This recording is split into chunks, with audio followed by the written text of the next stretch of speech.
थाने से कर दिया, इस पर क्या कहना है आपको? देखिए, आप सभी चैनलों को, जितने भी दर्शक हैं, उनको मैं धन्यवाद देना चाहता हूँ। और आपने जो पूछा है कि आकाश लामा ने जो आंदोलन स्थगित किया है, इसके बारे में क्या कहना है। आप सभी वर्तमान सोशल मीडिया में पत्रों के माध्यम से मैंने कई बार आवाज़ उठाई है कि ये आंदोलन केवल चंदे और धंधे के लिए हो रहा है। ये आंदोलन बीटीएमसी एक्ट को निरस्त करने के लिए ही हो रहा है, क्योंकि ये आंदोलन के जो नेतृत्व करने वाले हैं वो दिशाहीन है, उनको आंदोलन की कुछ भी जानकारी नहीं है। फिर भी लोगों ने, भारत के विभिन्न लोगों ने माँ-बोधी माँ-विहार मुक्ति के लिए पूरे भारत से जो योगदान दिया, आकाश लामा को आर्थिक दान दिया, उसका दुरुपयोग करने का पूरा ये षड्यंत्र है। मैं कई बार आकाश लामा के बारे में बोला कि ये आंदोलन ज्यादा दिन चलने वाला नहीं है, और निश्चित रूप से भगवान बुद्ध के 2559वीं 70 जयंती के अवसर पर और जयंती के पहले इन्होंने ये आंदोलन स्थगित किया है। इससे भारत के बौद्धों की भावना आहत हुई है। बहुत बड़ा भारत के बौद्धों को सदमा पहुंचा है। इस तरह से आंदोलन करेंगे तो आंदोलनकारियों के प्रति नेक्स्ट टाइम कोई भी भारत का बौद्ध भिक्षु या बौद्ध धर्मगुरु विश्वास नहीं करेगा। 92 का आंदोलन देखा लोगों ने, 92 का आंदोलन देखने के बाद 2025 का आंदोलन देखा लोगों ने, और ये आंदोलन के माध्यम से जो अभी वर्तमान में जो जितना उत्तेजना थी लोगों में, जितना आक्रोश था लोगों में, लेकिन उसके भावनाओं को ठेस पहुंचाई। मुझे लगता है के राहुल, विनय चारा के आज मैंने प्रेस कॉन्फ्रेंस देखी, उन्होंने जो आक्रोश प्रकट किया है वो निश्चित रूप से उनका आक्रोश सही है।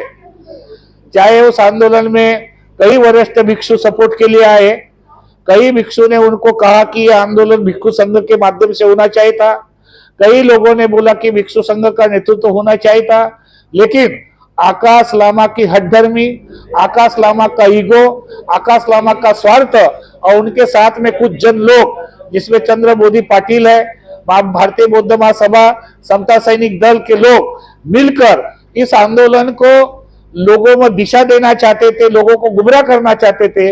लेकिन मैं बार बार बोल रहा था कि इनके नकाब जल्दी उतर जाएंगे, और निश्चित रूप से बुद्ध जयंती के पूर्व ही इनके चेहरे पर जो नकाब था वो उतर गया है। अब इस आंदोलन से लोगों में एक दुख पैदा हुआ है, लोगों में जो आस्था थी, लोगों में जो विश्वास था, लोगों में माँ-बोधी माँ-विहार मुक्त हो जाएगा ऐसा जुनून था, लेकिन आकाश लामा ने पूरे भारत के लोगों के साथ ये आंदोलन स्थगित कर एक बहुत बड़ा अपराध किया है, बहुत बड़ा अपराध किया है, बहुत बड़ा अकुशल कर्म किया है।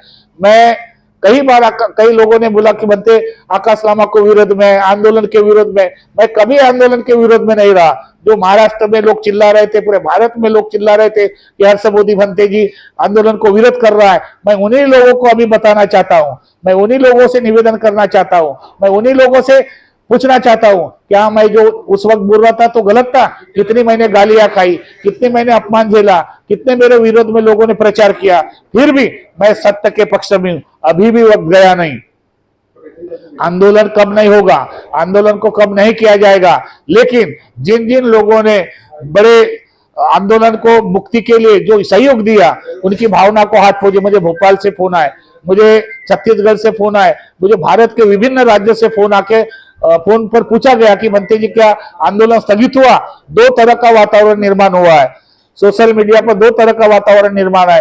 एक कॉन्फ्रेंस हुई विनय चारा की और के राहुल की। के राहुल ने तो साफ आरोप लगाया, के राहुल निश्चित रूप से 2 महीना वहां पर बैठे थे और विनय चारा भी बैठे थे, बीच में ज्ञान ज्योति भंते जी भी बैठे थे, बीच में सुमित रत्ना बैठे थे, कई भारत के विभिन्न भिक्षु वहां पर आए धरने पर। लेकिन भिक्षु के साथ सौतेला व्यवहार किया गया है आकाश लामा के साथ, और उसमें सर्वोपरि भंते प्रज्ञाशील है, जो अपने आप को 6 साल सचिव मैनेजमेंट कमेटी में रहने के बाद कहता है कि मैंने ये किया वो किया।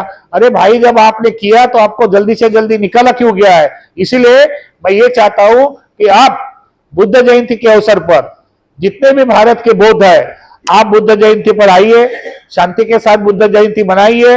और बहुत जल्द बुद्ध गया में 13 तारीख के बाद, बुद्ध जयंती के बाद बहुत बड़ा मैं आह्वान करने वाला हूं।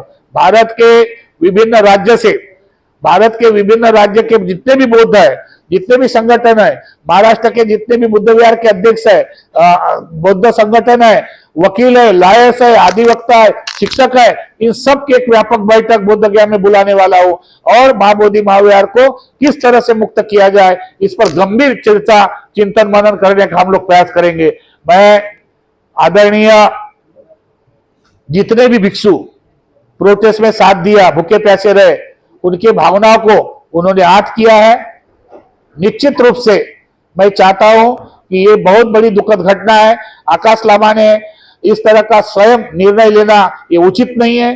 जितने भी आंदोलनकारी भिक्षु है उनको विश्वास में लेना चाहिए था, अपने कोर कमेटी को विश्वास में लेना चाहिए था, अपने कोर कमेटी के साथ चर्चा करनी चाहिए थे कि आंदोलन स्थगित करना या नहीं करना।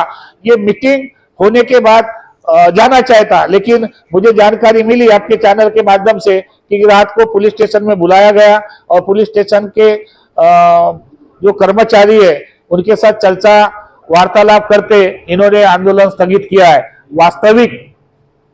वास्तविक अगर आकाश लामा कहता था कि मैं मुक्त विहार नहीं होता तब तक हटूंगा नहीं, मैं तो चाहता था कि आकाश लामा डटा रहे, पुलिस प्रशासन से भी ना डरे, और जेल में जाता तो और अमर हो जाता। क्यों जेल जाने के लिए डरे हुए? ऐसे डरपोक आंदोलन कभी कर नहीं सकते।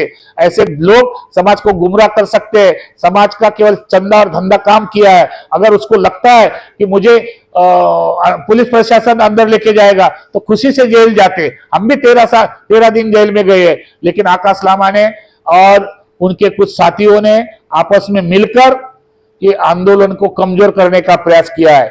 मैं पुनः भारत के बौद्धों को आह्वान करना चाहता हूं, जो लोग भावनात्मक रूप से देखते हैं, हम लोग जो भावनात्मक रूप से चिंतन करते हैं, डॉक्टर बाबा साहब ने हमको संविधान दिया है, संविधान में अपने मूलभूत अधिकार है, संविधान में अपने राइट्स है, और बाबा साहब के संविधान पर विश्वास रखने वाले लोग, मैं उनको आह्वान करूंगा, फिर एक बार पुनः करता हूं कि आंदोलन भी होना चाहिए और न्यायपालिका में कम से कम 100 याचिका सुप्रीम कोर्ट में जाना चाहिए।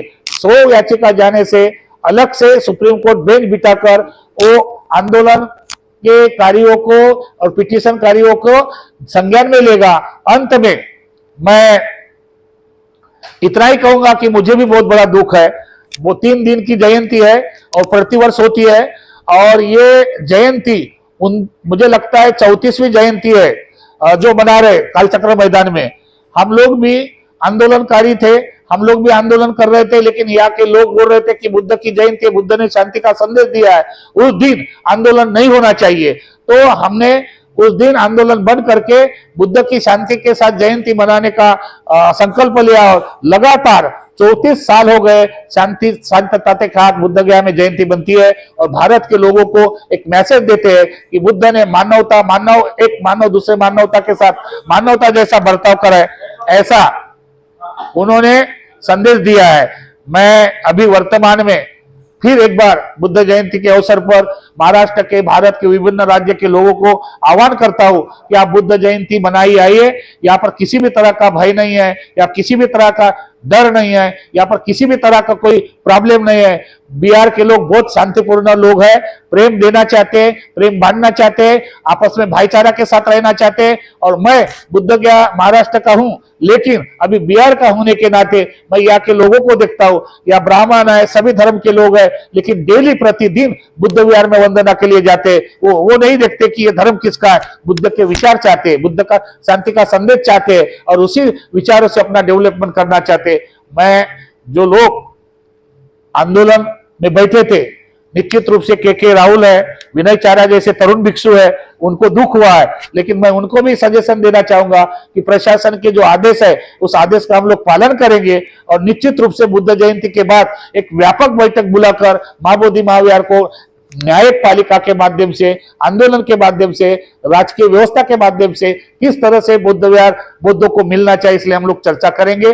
मैं भदंत हर्षबोधि महास्थविर बुद्ध गया national president, Buddhist international network, मां बोधि चैरिटेबल ट्रस्ट का प्रेसिडेंट बोध गया में रहता हूँ। आप इस वीडियो के बारे में अपनी राय अवश्य दें तथा वीडियो को लाइक, शेयर और कमेंट्स साथ साथ चैनल को सब्सक्राइब करना न भूलें। धन्यवाद।